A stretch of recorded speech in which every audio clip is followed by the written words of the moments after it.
Hello everybody. Today I'm going to talk about all the romance books that I plan to read this summer. So I know this video is early, but there's just so many romance books that I'm looking forward to and really want to read, so I really want to talk about it. So this is going to be like not super structured video, but just chatting. So I'm going through the Libby app. So if you don't have the Libby app, I highly recommend. All you need is to put your library card number in. And I know that sounds like a lot to get a library card, but it saves you so much money. And if you get the Libby app, put your library card in, it saves you so much energy so you don't have to physically go to the library or go to a bookstore. You just click on whatever book you want and you can put it on hold or check it out. So you just have to go to the library once. So yeah, the Libby app has saved me so much money over the years. So I'm just going to go through my hold, see what books are coming in, and see. I made a little folder of romance books that I want to read, so we'll just go through that. So the very top of my list is a book by Kimberly Lemming. So I don't know if she's starting a new series or not. I think this is a new series, but it's called I Got Abducted by Aliens and Now I'm Trapped in a Rom-Com. I don't want to read the description because I think it'll tell me too much plot. But Kimberly Lemming, I think she was my favorite author of last year. Romance, definitely. She's just so amazing. If you haven't read any of her books, I highly recommend. She's so skilled at writing.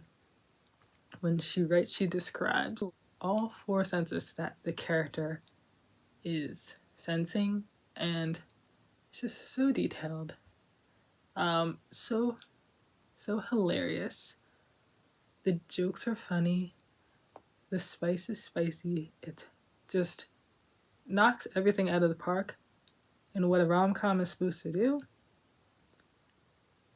She's the best rom-com writer, and these are fantasy, like monster romances. So if you really want to get into monster romances, she'll set the bar high for you. So yeah. Honestly, I feel like you can read any in any order, but I don't really read book series in order, so yeah, I'm not the best to talk about that. So the next book is by India Holton, The Ornithologist's Field Guide to Love. I've read India Holton before. It was like, I don't know, some book. It was like the Lady Scoundrels book or something. I don't remember what it's called. But yeah, this is a historical romance. It's about like two people that have to team up to catch a bird. So yeah, I don't know a lot, but I've heard really good things about this book.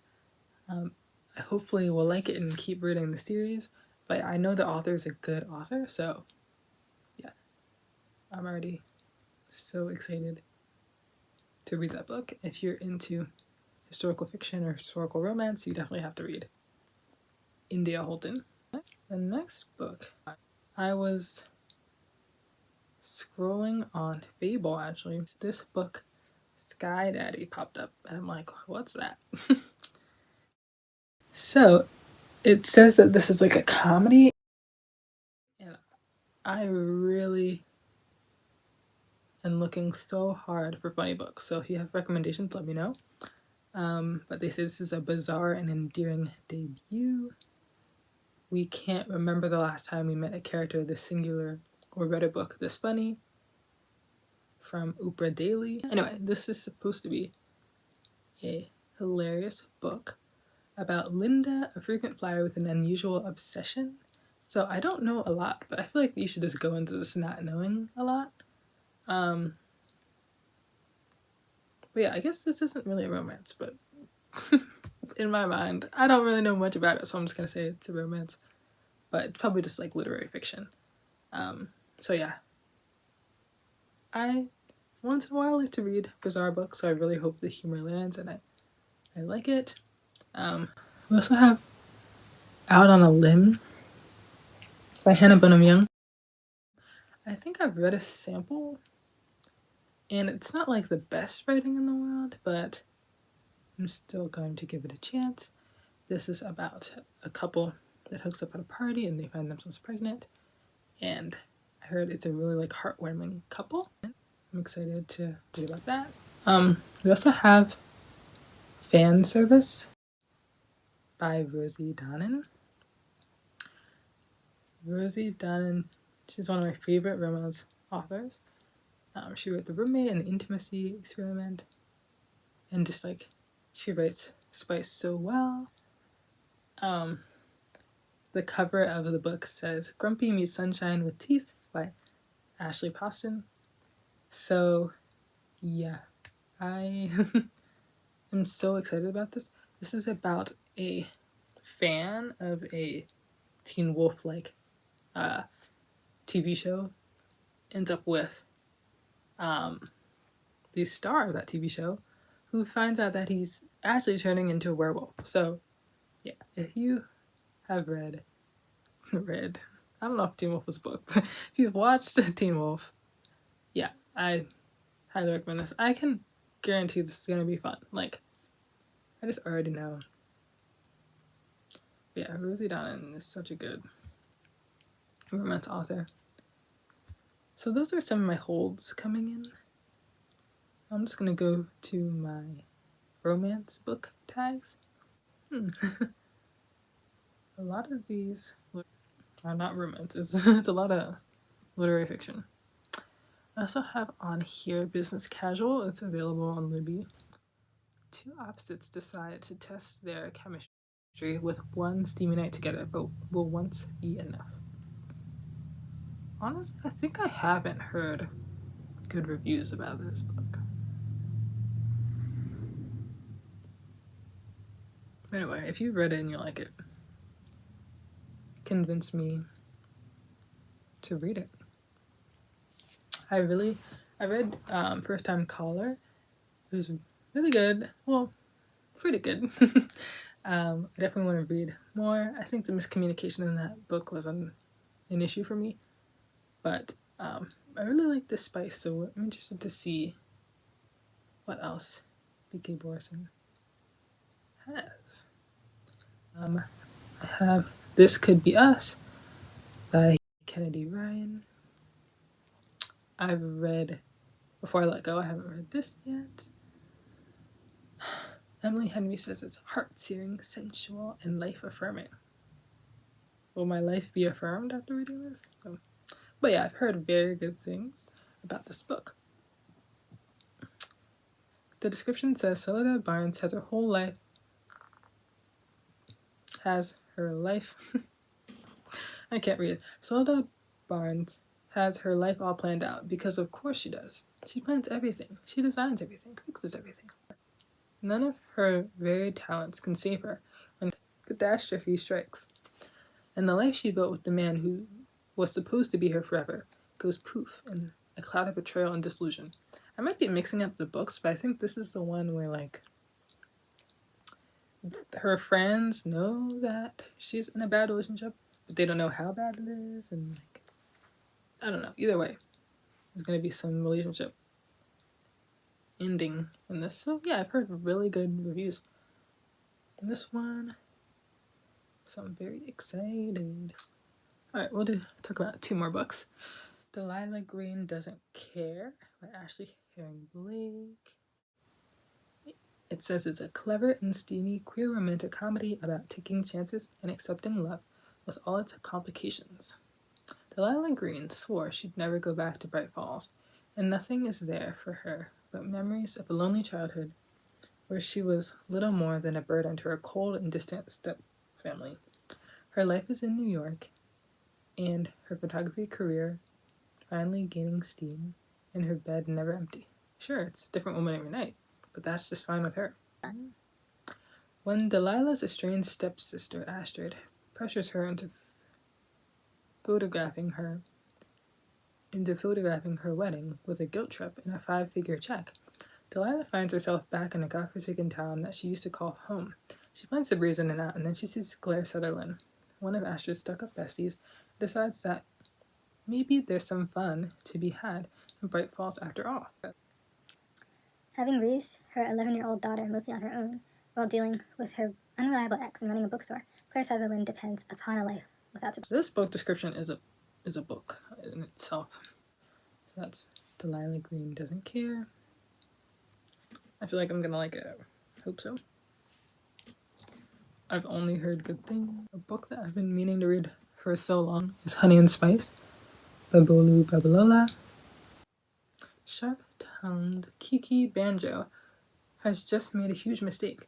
As an expert in relationship evasion and the host of the popular student radio show Brown Sugar, she's made it her mission to make sure the women of African Caribbean society at Whitewell University do not fall into the mess of situationships, players, and heartbreak.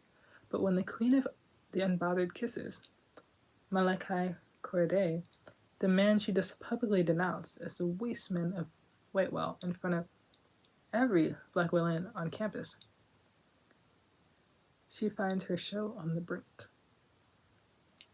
They're soon embroiled in a fake relationship to try to salvage their reputations and save their futures. I don't like fake dating, but if you want to know why, it's because people don't fake date in real life. This is not a thing. Like, unless they're like celebrities for like a photo app or something, but like fake dating is not a commonplace thing for like normal people to do. So, and it's like really overdone. So, but I still feel like I'm gonna like this book.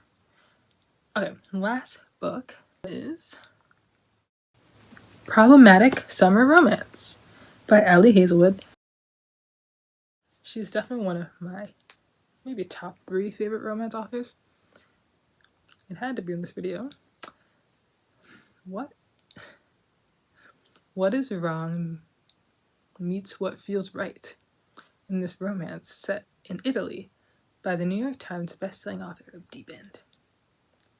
Maya Kilgore is 23 and still in the process of figuring out her life. Connor Harkness is 38 and Maya cannot stop thinking about him.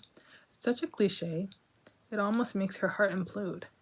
Older man and younger woman, successful biotech guy and struggling grad student, brother's best friend and the girl he never knew existed. Connor loves to remind her the power dynamic is too imbalanced. Any relationship between them would be problematic in too many ways to count, and Maya should just get over him. After all, he's made it clear that he wants her gone from his life. But not everything is as it seems, and cliches sometimes become plot twists. When Maya's brother decides to get married in Taormina, I don't know how to pronounce it, she and Connor end up stuck together in a romantic Sicilian villa for over a week. There on the beautiful Ionian coast, between ancient ruins, delicious foods, and natural caves, Maya realizes that Connor might be hiding something from her. And as the destination wedding begins to erupt out of control, she decides that a summer fling might be just what she needs, even if it's a problematic one. That, honestly, I don't like those tropes, but it's Ellie Hazelwood. Ellie Hazelwood has really good humor, really good character work, and there's like a lot of heart, and her stories are enjoyable all the way through. This book comes out on May 27th. So, yeah, honestly, I don't like those tropes, so I'm a little worried, but I'm still gonna read it anyway. Well, hold on, I might like these tropes. Let me read it again. I like brother's best friend, but I don't like age gap, so we'll see how those tropes battle it out. Ellie Hazelwood's like the girls like tropes. Let me do so many tropes in one book. So anyway, that is all the summer romances that I'm excited to read. I will read other genres, but I really like romance, so just wanted to talk about those today. Let me know if you've read any of these or what romance books you like or what romance books you are excited to read. So thank you so much for watching this video, and I'll see you in the next one. Bye.